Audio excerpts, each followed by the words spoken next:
it's my unenviable task to introduce Ross McEwan, who's got a CV longer than my arm. That makes it really difficult. But because I manage the alumni and the foundation at Massey, obviously I think his greatest achievement is getting a BBS from us in 1979, majoring in HR.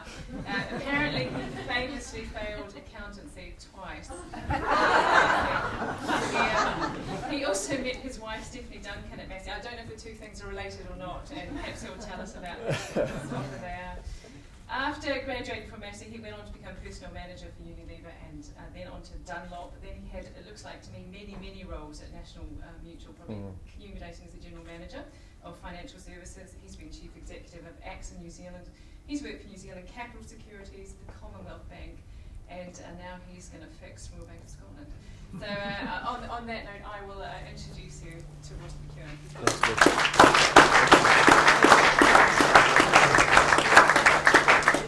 Thanks very much, Mitch. And Robert, thank you very much for the invitation. And to Lockwood, it's fantastic to be here. I love coming up here. I mean, I keep saying to Lockwood, let's just turn this into a penthouse. It would be fantastic. The view is outstanding, but it's great for these functions and great to get New Zealanders together.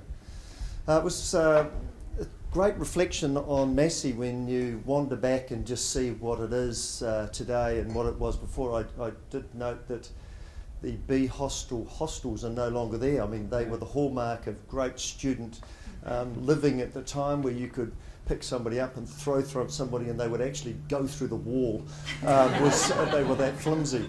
But I thought I'd just talk to you a little bit about sort of why Massey for me and what I think it added to as I went through my career, and then I'll just touch on why on earth am I up here doing what I'm doing.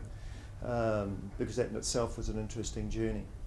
But firstly, when you think about Massey, I mean, why living in Hawke's Bay and Hastings, thinking about what on earth you do next at school, I think it was, I picked Massey for a number of reasons. First off, it's 2 hours away from home, which meant you were 2 hours away from home, which was good. You were 2 hours away from home, which meant you could get home. That was good as well, particularly when you'd run out of money. But it also, when you looked at the curriculum for somebody like myself who did not want to be an accountant, who did not want to be a lawyer, which many of my friends wandered off from school and either went into trades or they went to be lawyers, doctors or accountants. And I had no desire to be either, but had a desire to get into business.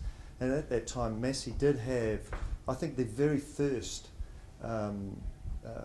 core part of their business in the business studies. They'd set up what was personnel management, and it also looked at industrial relations. And one of the big drivers for me is I was quite interested in that, as thinking about people management and how could you get into business without being an accountant. And that was one of the big drivers of actually going to Massey to do that. And I think one of the great things about Massey was just you're moving from being at school to thinking about work. And I think for many people, they don't find that transition easy, and on the way through I think make some not so good decisions that impact the rest of your life if you don't get that transition right. And for me it was having no idea what I wanted to do to having that time where you did accumulate a degree, which was sort of the reason you went, but more importantly I think you grew up and you had that time to actually spend with other colleagues, having great life experiences on a campus. And to me, being on a campus was something quite special. And interestingly enough, both of my daughters, one of them lived on campus in Victoria for a period of time, and the other never had that campus experience in Auckland. And I think you miss something by not having that real experience of being on campus with people of similar ilk or completely different ilk to yourself, and having the experiences and growing up together. Some of my best friends are still colleagues that I was at university with. Nigel Little, he and I roomed together in B Hostel. We went through life's growing up, and I loved a piece about loves and the likes, and we saw each other have great loves at university and then fall apart, so with loves and losts. But also just the experience of being with somebody who was incredibly great at accounting and computer science, where I had all the other bits that he didn't. Actually, the partnering, whoever put us together in those rooms, was fantastic. He got me through accounting and computing, and I helped him with a whole lot of other social skills in life. particularly when he did get 100% in one of Lloyd Thomas's computer science tests, and it was the first time I think it had ever been. He did need a little bit of social skill at the end of that evening.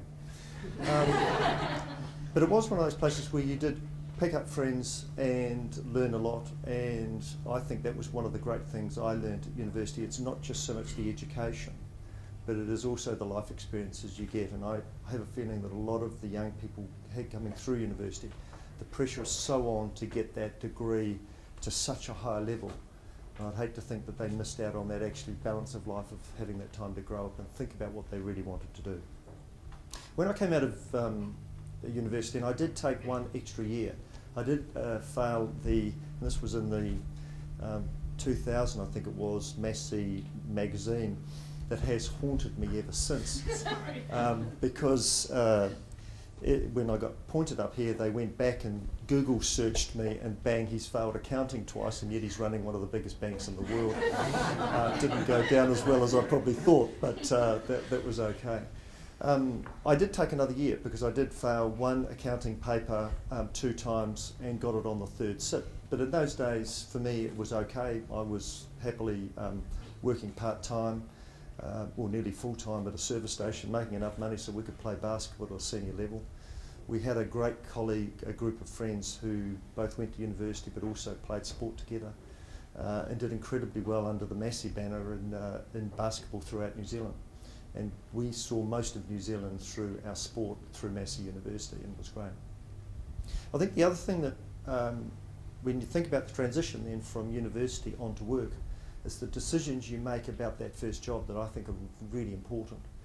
And I can remember thinking about going to what was the milk round, where you had the employers come in, and how did you select them, the ones that you went to? First off, you got the ones who would take you when you were in your sort of 4th year, and you should have done it at 3, was a starter. But you had to pick those, in my mind, that would give you the best start in your career.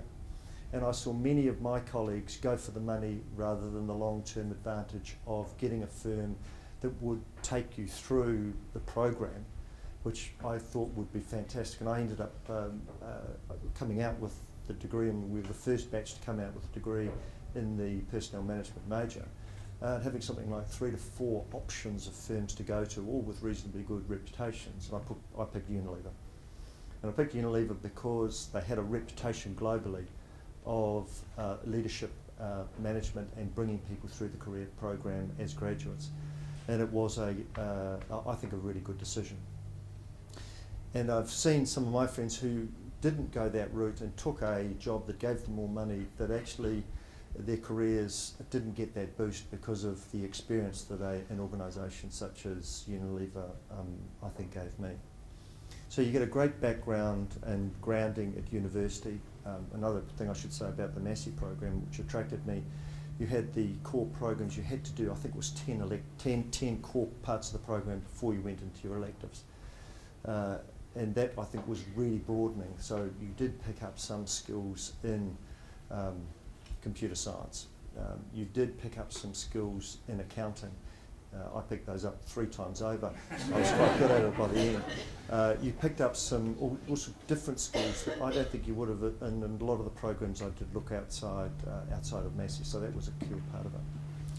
But then I think as you get into your career, there were a couple of things that I think were really important. One, work in organisations who have great leaders in them, but also have great values. And picking Unilever, I had the opportunity to work with people like Brian Dive, who's actually up here running a consulting business, who was at the time one of the great HR people in the New Zealand environment. And he had a very strategic approach to HR rather than a short-term approach. And then when I moved with Unilever into Hawke's Bay, I worked with a chap, Brian Gurney, who has remained a very good friend of mine ever since. Brian ran the Works division. So we were in a food environment at that pace, and happened to be back home. But it was you were working with somebody who had incredibly good people skills. Brian's routine in the morning would put his white coat on, and he'd go through the plant talking to people, checking on what was going on, but in a very humane people way that people would work so well for Brian.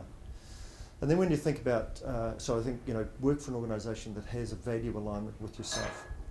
When I did leave Unilever, and it was and I'll come back to movement, a decision to move because my wife was working in Wellington, and we'd made the decision it was probably easier for me to get a job than her to get a job in food technology back in Hawke's Bay, even though Brian had offered her a job.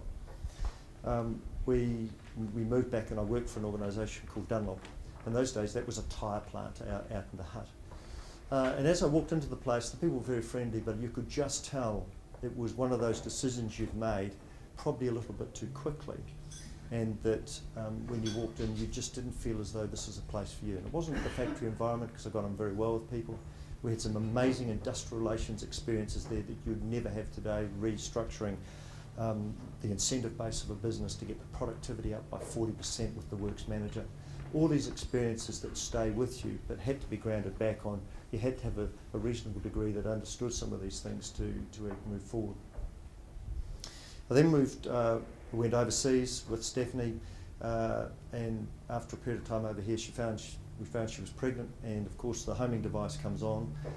We wanted to get back to New Zealand, and I joined National Mutual, and it's great to see a few of the team from National Mutual here tonight, because it was one of those organisations that had a really strong cultural feel to it about working together as a team, and great leaders like Murray Austin, who again I worked with for many, many years and has remained a very good friend of mine, was so ingrained in doing the right thing and making sure that the people were okay.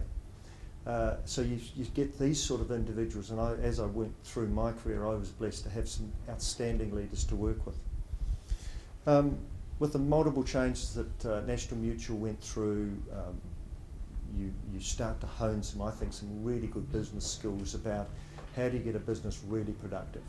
And here we had a business in New Zealand with the big parent company in Australia, and we were about 1/10 the size of the major business, but our productivity was considerably higher than the Australian business, because you had a team that worked together and thought about the business end to end rather than in deep silos.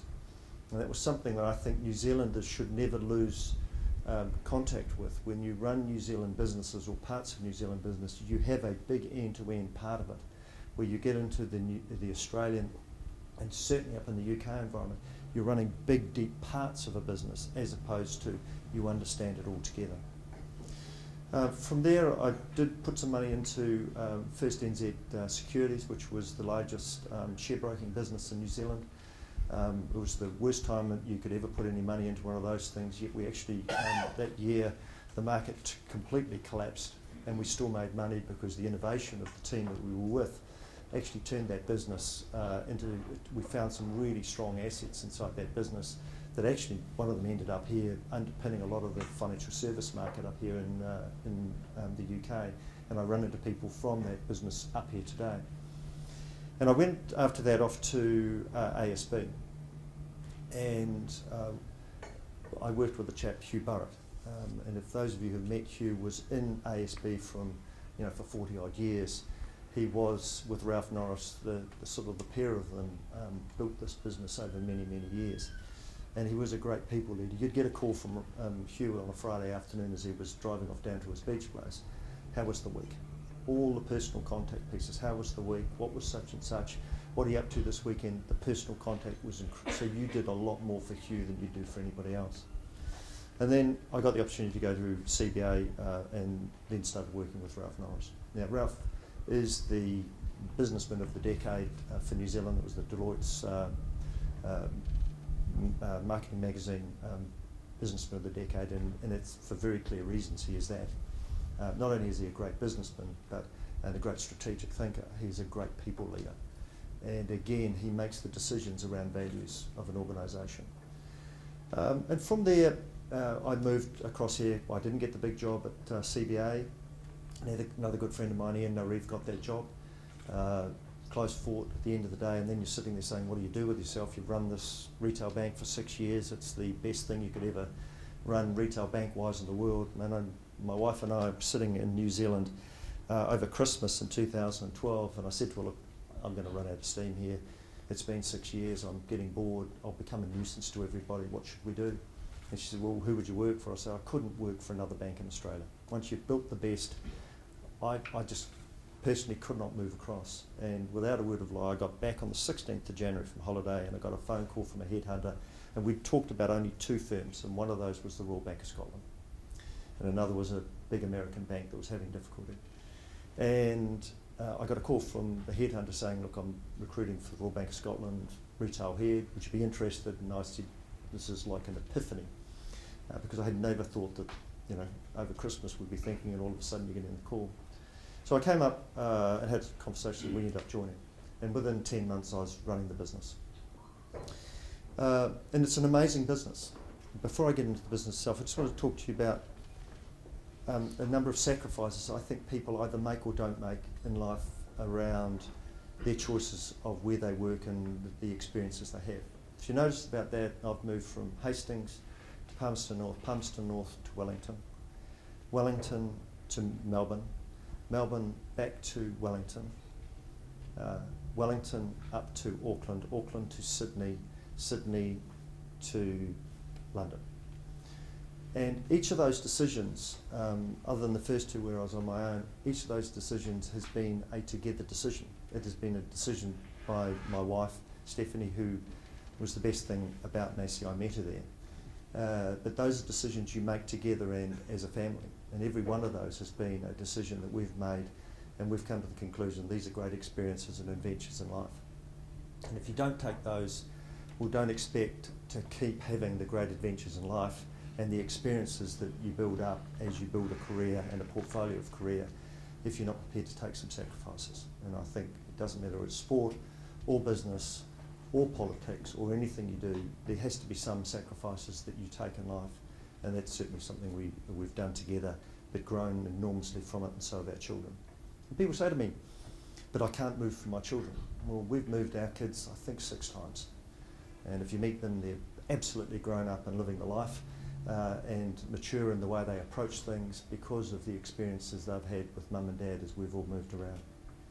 Moving up here was a big decision, but taking on the job of CEO was a much bigger. You're dealing with an organisation that has a pedigree of 290 years. So when you put on the Royal Bank of Scotland label, it's 290 years old.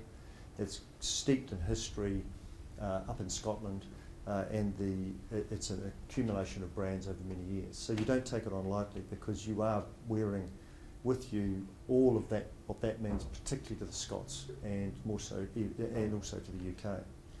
But there's some things you learned, and it comes through from sort of your university thinking about strategy and some of those core programs that you run, and think about how do things hang together in a business right through your career, of how do you make massive change to a business, that I think has stood me in pretty good stead today.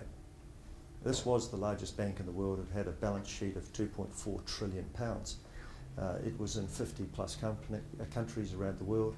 And it had been the most spectacular blow-up of a bank anywhere ever seen.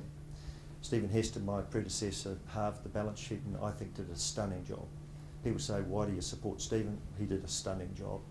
And at the end, he got taken out of that job and I got put into it. And my job is to manage this business back now into a great bank again. When you think about businesses that blow up, they usually blow up for a couple of reasons. One of them is someone's got a huge ego that has driven that business usually in a direction that may not be correct. And the other thing it is where businesses base themselves purely on growth, to be number one. Well, the only thing we want to be number one at is to be the best bank in the UK for customer service, customer advocacy and for trust.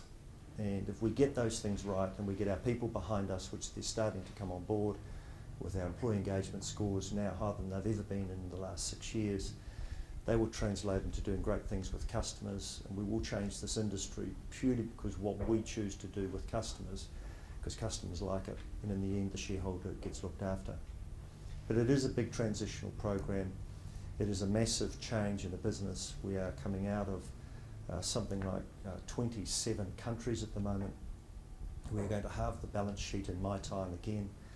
But we'll have a much more profitable business at a time when banks need more capital, more liquidity, and you'll see our results tomorrow in those areas.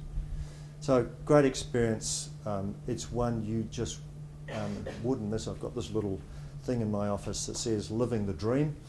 And when you look back on these things and the experiences you have, because of the decisions you've made, based around, I think, a really good education, the pieces start coming together. But you do have to take the opportunities. You've got to take the opportunities that present, and I find a lot of people don't because they have a reason why they can't do it, instead of a reason why you could do it and turn it into something really great.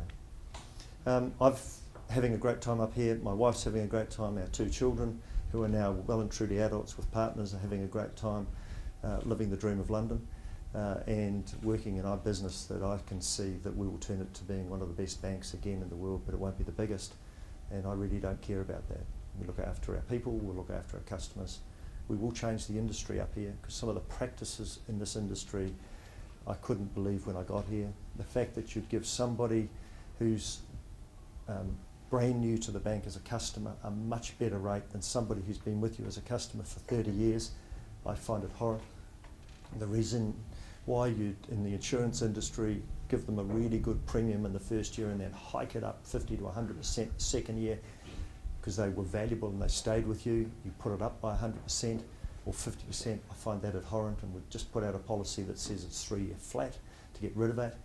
Why you'd actually run zero balance transfers to pull people into products and trap them in debt are the things that we're just saying are completely unacceptable to us as a bank going forward.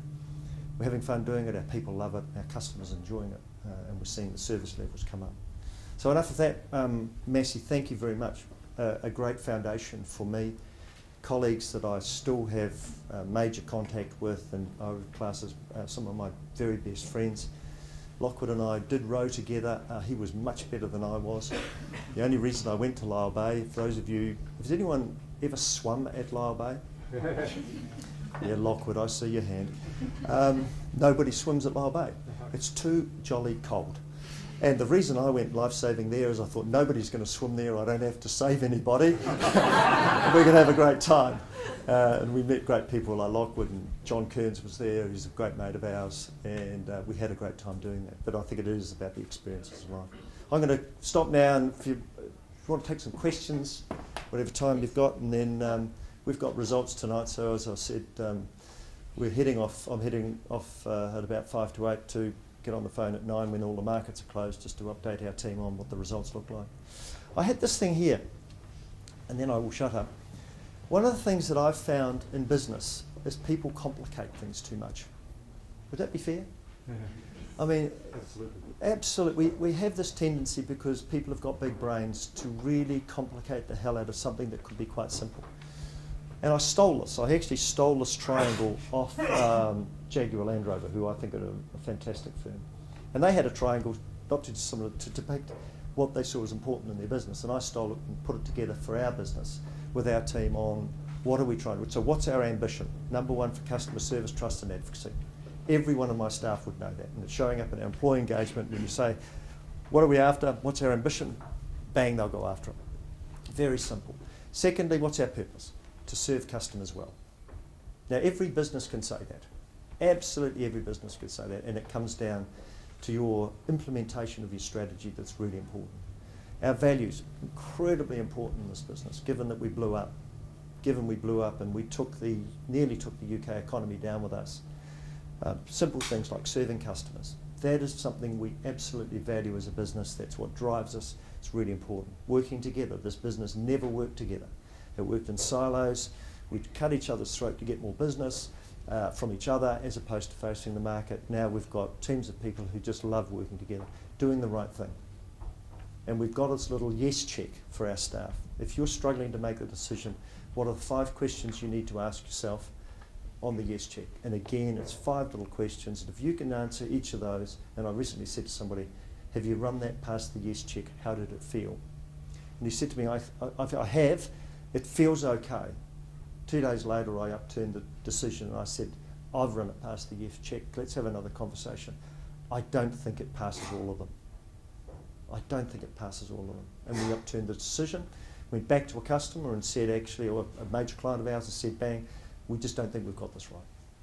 We want to change that. And the final one is just thinking long term, which banks or any financial institution needs to, but I think instead of thinking short term, think long. Brands, priorities, And then our long-term targets, which don't really move because we've put them out to 2019. The only thing that moves here is each year we put out a revised set of goals for our business. So what are the 5 things that we will do in 14? We set out what we'd do in 14, take out 1 billion of costs, restructure the business, reformulate our capital by starting to sell off citizens. We had all of these things in the what are the things, and we just tick them off every time we go through. So everyone, including our staff, can see them and the investors see them as well. And these are 15, so come at the end of 15, I'll put 16 in place, which will be all heading towards what's our long-term target. So each one has to build towards the long-term target. Really simple. It's put into what we call our blueprint. We put it out to our investors every quarter, every 6 months result, every 12 months result, and we just tell them what we're going to do. And I've found that keeping it really simple for everybody in our business, and it doesn't matter whether it's the managing director or somebody that's facing a customer every day, they can think about what's really important for our business. So I think simplicity is a real hallmark to success based on a really strong strategy. A strategy shouldn't change. And our strategy is aligned. We've got it aligned out to 2020. I don't think we need to review the strategy. We just need to implement against that strategy incredibly well. Because I'll tell you what, if you go out to any of the other banks, they'll have a purpose that looks similar to ours about customers. But will they outplay us on implementation and our determination to actually get the results? The answer is no. That's an interesting one.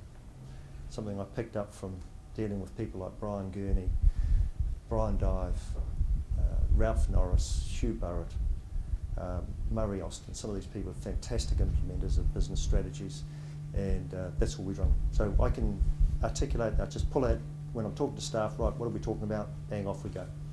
So I'll stop now, and if you want to ask questions, otherwise you can all go and have a drink and enjoy. It's lovely to be here. It's nice to be amongst Massey alumni.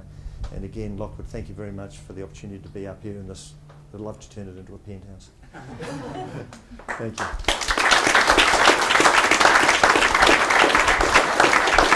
Can I take some questions? So, fantastic story, thank you. It's Genesis, of course, starting at Massey. Massey. And there are many things I'm sure a lot of you would like to ask. So I think we've got about 5 or 10 minutes before Ross needs to leave and go and give his global briefing before his announcements tomorrow. So we're very fortunate to have another 5 or 10 minutes. I've got a question to ask you. I was quite interested in this transitioning into work, because I think I work with a lot of students and a lot of young people, and it is a challenge. So it'd be interesting for me to know what you think, what you would say are the 3 key things you look for in a graduate moving into a role. So I had the opportunity when I was working for Unilever to go around and do the old milk round on the other side with a chap, Neville Gurr, who was exceptional in the recruitment area. And we ran into all sorts of students around all sorts of campuses, and you get their CV and they'd just be outstanding results, you know, A's across the thing. And when you got in there, they could hardly string a sentence together.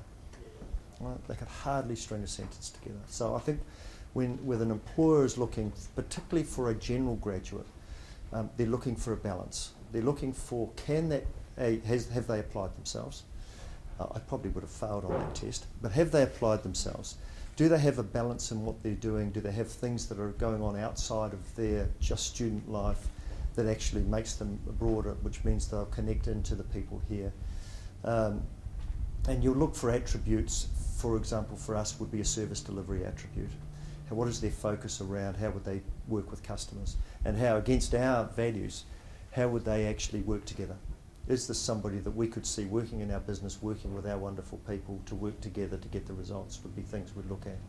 But we're looking for balanced students. We're also looking for them in the sense of we're doing a lot of apprenticeship work at the moment as well. And again, it's some fantastic people with balance. But they have to have the ability to work together and the ability to focus on the customer need. That'd probably be 2 things, but a balance, a really strong balance. Fantastic. So I thought we'd open the floor. It might be a bit of fun to actually say what's on your badge, because you also might find some other graduates that you from the same programs that you didn't know. So say, you know, Penelope, BBS, 2014, which you wouldn't believe. So open the floor for some questions. Don't be shy. New Zealanders are terribly reticent until they've had a few beverages, but please go ahead, please. Tony Lane, Bachelor of Agricultural Science. Just looking at your triangle there in the middle of the bottom, it says cost-income ratio less than 50%. As an agricultural scientist and as a farm advisor, if I found any farmer that was making a 50% markup on of what they were getting as opposed to what it was costing, I would think that was absolutely extraordinary. It just sort of, as a prejudiced non-banker, that gives me the sort of view that bankers are absolutely raking it in, and everybody else is working jolly hard to scratch a living. I mean, can you sort of give me your side of that? Yeah, look, actually right now at 50%, we suspect we'd be one of the worst in the industry in another 4 years' time. We started off in my time at a 73% cost to income ratio, which means for every 73 pounds, for every pound there's 73 pence going to look after us, as opposed to being either distributed back into product to customer, being distributed back into the shareholder, or putting back into the business to grow it again. So we were consuming far too much of ourselves, and at the moment it's probably going to go up a wee bit before it comes down dramatically. The capital base of a bank has increased dramatically over the last 4 to 5 years. I mean, we had what we call in a ratio, I'm not going to confuse people, but a 4% what we call core equity tier 1 ratio only 6-7 years ago. Today we're targeting 13%, so 3 to 4 times the amount of capital in this business that those shareholders want to return out of. We also need to, as you're growing the business, put more back into the business because I need more capital to keep growing it. So it does regenerate into capital to grow into growth, which goes back into customer. So it's not all about Gregor nicely taking it out of the business and loving myself. But the industry has, in many parts, been reasonably profitable. It's been then what does it do with that money has been, in my view, the concern. So at 50%, we would be not outstanding in this marketplace. Commonwealth Bank, I think one of the greatest banks in the world, has got a low 40s cost to income ratio. Its retail bank is running at about 34% cost to income ratio, fully loaded, which means it can keep ploughing money back into growth, back into customers, back into technology, all those things that banks need. So I don't think it's all about it all goes into our pocket or our shareholders' pocket. You have to keep growing the base. I've also got a farm down in New Zealand. I understand what you're talking about. But it's these businesses have to regenerate, and that's what they do, or give the money back to the shareholders, and they can do what they like with it. Tracy Goodall, extramural actually. I'm really curious about the cultural change. So you've come in from another culture yourself. You've come into a huge organisation. I would imagine very demoralised. That must have been huge. How did you do that? How did you address that? And how successful after 2 years has that shift been?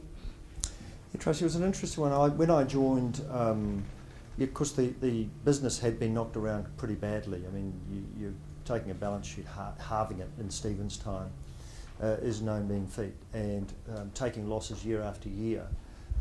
This bank hasn't made money in 7 years. Right? It has now lost £60 billion in losses, and had a £45 billion injection from the government. So, just to give you a side, the numbers there, and they're all pounds. They're not Kiwi dollars. So there was a level of demoralisation, but it wasn't so much demoralised. It was a shock that this business, the once great flying Royal Bank of Scotland everywhere in the world, was no longer it. So people had their heads down. And while you're reshaping a business, it's very hard to say to people, it's okay, you've got to get your heads up. And Stephen did a pretty good job on it. But when I came in, I actually laid out some targets that we would go after, that we would, in our first year, take £1 billion of cost saving out. But over a 4-year period of time, through to 2019, we would take out £4 billion of cost. Now that sends a very clear message to people, because 50% of your cost is people, that this is a changing business, so you have to manage that through. But you've also got to put some other things that they're really important for our people, and the focus on the customer was something that they've really grabbed onto. So going for number one for customer service, trust and advocacy, our people have latched onto that and said, this is what will make us a great bank, and really gone. So you've got to give the hope. And you've got to keep it really simple in how you talk to people about what the outcome of this will be. And I've found from a New Zealand perspective, and I think this is New Zealanders in general, brutally honest. Now, it's taken as a wee bit of a shock at the start that Ross says what he thinks, because it's not held back. But my view is that's the only way to put it out there, and my team and our staff now understand that when we say it, we do it. And so they've been very open to the very open approach that New Zealanders tend to have. And I think that's been very good for me and for our bank at the time. Our employee engagement metrics drove down in my first year. In 2014, 9,000 staff out. So you can imagine, and in that year I didn't want to be a hypocrite and talk about leadership and how good we're going to be for our people. Forget it, you were doing massive restructuring, 7 businesses into 3, pulling all your services functions together, meaning sort of 5 or 6 or 7 service functions would come into one. You can imagine the change going on there. And we were brutally honest with our people in a very open way that this is what was going to happen, that we had to do these things, we had to actually target these, we had to rebuild capital, which meant we had to sell citizens, we had to get some of these assets out quickly. So but it's that openness and honesty. We also put a bit of, I think, humaneness into it, particularly this year, where we dubbed 2015 the year of leadership. Because what I found was our employee engagement scores weren't down because of the change. They were down because our people, our senior teams, were not communicating well with our people. So whilst I at the top was being very open, once you get down an organisation, it gets sort of massaged and hidden and different messages, so it gets very confused.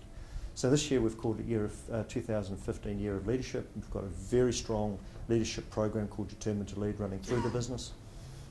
And our employee engagement levels have leapt this year. Nowhere near where I want them to be, but they're pretty close to being on industry service norms. But if you're going to be number 1 for customer, why would you be number 1 for employee engagement? So we're reformatting that. Openness, honesty, articulation of the vision, articulation of the strategy, keep the implementation very strong and simple, and keep repeating the messaging all the time. And people get it. And then intercede where people are not actually doing what you want them to do. And most leaders would say that their biggest mistake is they don't move fast enough on some of the people issues. And I'm guilty of that as well. So get a team that works well together. I'm blessed now with a team of executives who argue with each other in the room, but are hugely supportive outside the room. They're open, they're challenging, they'll challenge me, they'll challenge their colleagues, but once you get the strategy and once you get into it, they're out there delivering. And we were all embarrassed. I said to them, you've got to be embarrassed by this. This is a terrible result. And this year it's driven up the other way. And we've got strategies in place and we're delivering against them with weekly meetings with staff, right throughout the business. Everybody does it the same way. So it's, but also there's some different cultural messages too, that it's not a bank that pays incredibly well. You know, this was big bonus stuff and investment banking. Well, I don't want that. Sorry, we are a bank that serves customers and we only do things that serve customers. It's not for our own gratification, thank you. And that was quite hard for a lot of our people who've been paid well. It's not us. So we're not at the top of the pile of payers. Jack Kingham, BSc 2010. You really struck a chord with me when you mentioned that working in New Zealand, the banks, you get that end-to-end front-to-back view, and then moving over to the UK, having me worked at ASB as well back home. One of the greatest banks in the world. Yeah, it was a fantastic place. Working at Georgia here, where I've gone from having that end-to-end view to like focusing on one block. What have been the 3 biggest things that you've learned through this, I guess, transition, moving over from a very customer-centric environment in New Zealand to this sort of money-making, almost hostile banking environment in the UK? Look, it's hard for me because I'm the leader of it, so I can sort of dictate the pace, I can dictate the programs we run, you know, the strategy of the business. It's a lot easier for me. But for me, it comes back to very clearly the first thing we think about is the customer. What's the impact here on customer? You know, we're going through a major program, and it's not easy because you're going through a major program of closing down branches.